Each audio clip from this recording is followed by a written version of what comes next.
Going on to you, Taurus. So, you, Taurus, have the Ace of Swords, the Nine of Swords, and you, Taurus, have the Hanged Man. These cards are kind of difficult to pick up, but you know what I mean? Physically pick up. But for you, Taurus, right?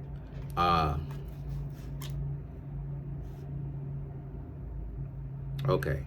So there's something that you, Taurus, need to stop worrying about.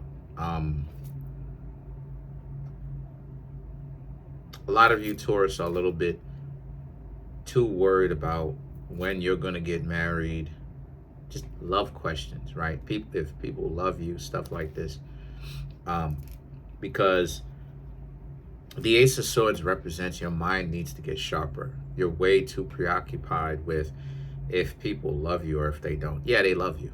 You know, let me just go ahead and cure that up. Yeah, they love you. Absolutely, they do. Situation is that you just have to be able to understand who are the ones that actually do love you and who you need to stay away from. And the Hanged Man represents, this is a process that you, Taurus, are going through.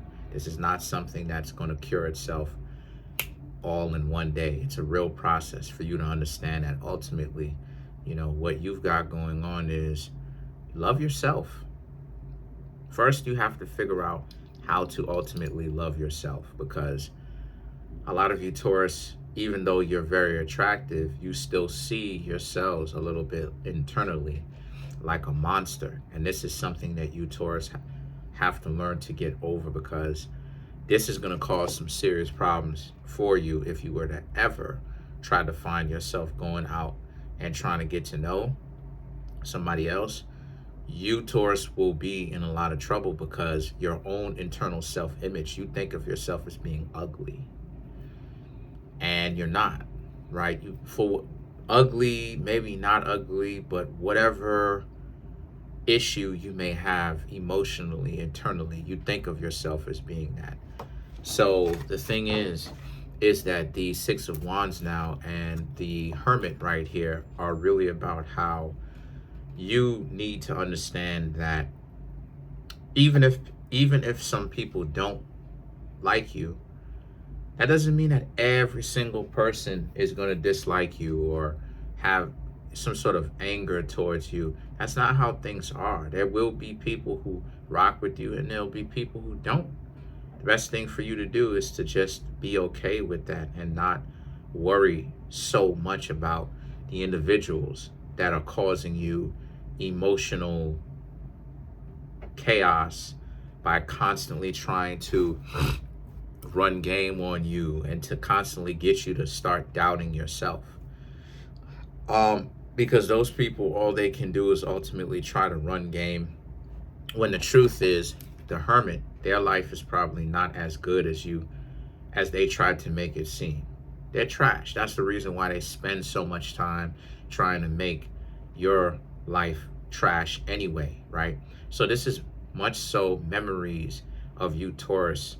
This is much so experiences and thoughts of how you, Taurus, see yourselves internally, right? The kind of internal struggle that you have with yourself where, you know, you, Taurus, haven't figured out yet that their life is not as good as the way that they make it seem.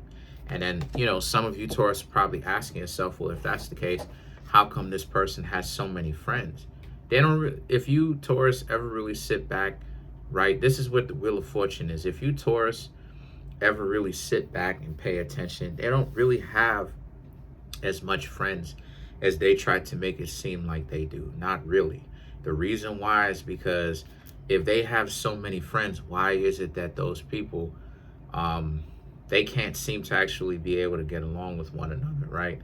When you, Taurus, got out of Dodge, if you were ever around them enough, or not enough, but if word ever got back to you that such and such betrayed such and such, you notice how all that stuff happened and how they turned on each other when you, Taurus, weren't there. And the reason why is because they were only united when it came to trying to tear you down, which is lame.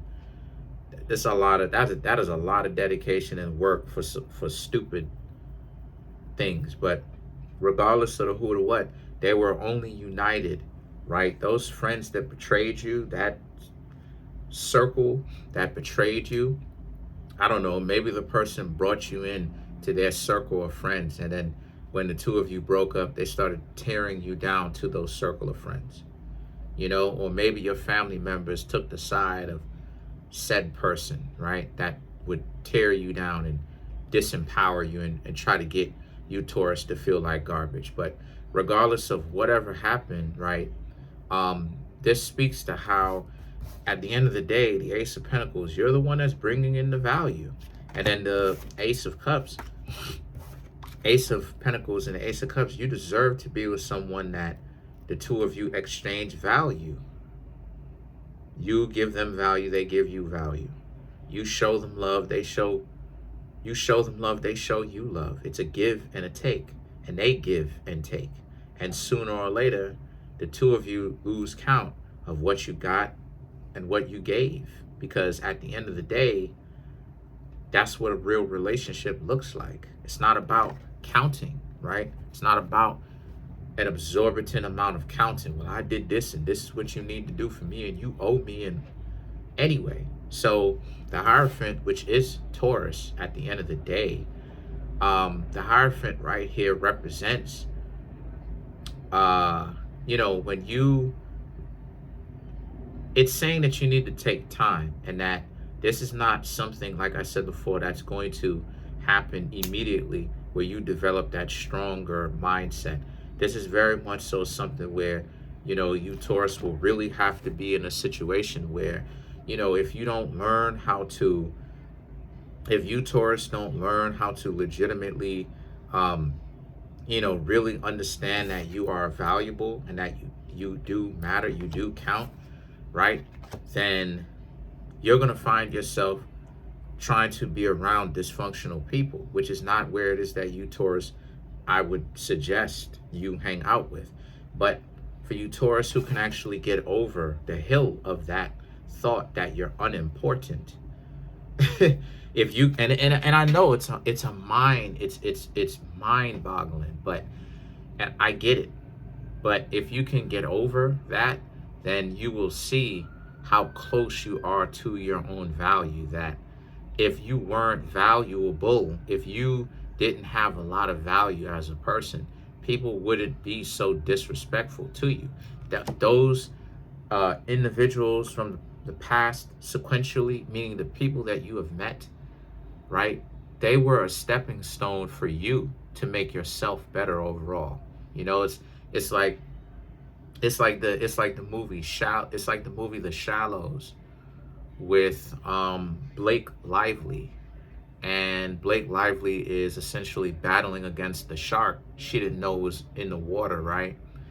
And how her so-called friend, or whatever the case may be, abandoned her to essentially go hang out with his potential significant other. And she's stranded, with the shark. And by the end of it, Blake Lively ends up surviving, but somewhere along the lines, she realizes and earns her own right, right? She earns her own right, but she also earns the privilege of being able to stop hanging out with people who waste her time. And she, how do I say, she earns the privilege of like really feeling self-confident about herself, because she's really in a situation where she had to learn to kind of like, she got a cut on her thigh. She learned to like stitch herself and stuff like this with her necklace, chain, and everything like that. But the point that I'm trying to make here is the shark represented her inner fears. The water represented her hidden inner fears and what she represents. And I know this because I've dreamt about being chased by sharks myself. And what that movie represented is fears that, because the shark represents the fears. It represented the fears that you, Taurus, didn't want to essentially face about yourself, that you already knew. You, like I said before, people already know people that they need to stop hanging out with, but they lie to themselves to fit in. They sacrifice their soul to fit in. They want to fit in so much to the point where they compromise themselves. You know, they seriously have a choice to make. It's like, are you gonna go back to the hotel with your friend and seek a significant other and smack? You know what I'm saying? Because she came here to get to you know, get pumped out. You know what I mean? And Blake Lively came here to find herself. And that's exactly what happened with Blake Lively. And that's why you got the strength card. The strength is you need to embrace this part of yourself, Taurus, that, you know, you are attractive. And that if you don't start embracing that, you will continue to go down that rabbit hole of self-disdain. So let's clarify the strength card. Seven of Swords, Eight of Wands, Magician, Knight of Cups, the Empress. To clarify the strength card, the Seven of Swords and the Eight of Wands, they can only use smoke and mirrors. They can only use smoke and mirrors to get you, right? To get you caught up with thinking. A person who's running game can only take advantage of your own self-doubt in the first place to get you caught up with the doubt that they want you to see within yourself. The Magician, the Nine of Cups, I got to get out of here. And the Empress represents, but the real magic starts where you, Taurus, begins to understand your own importance.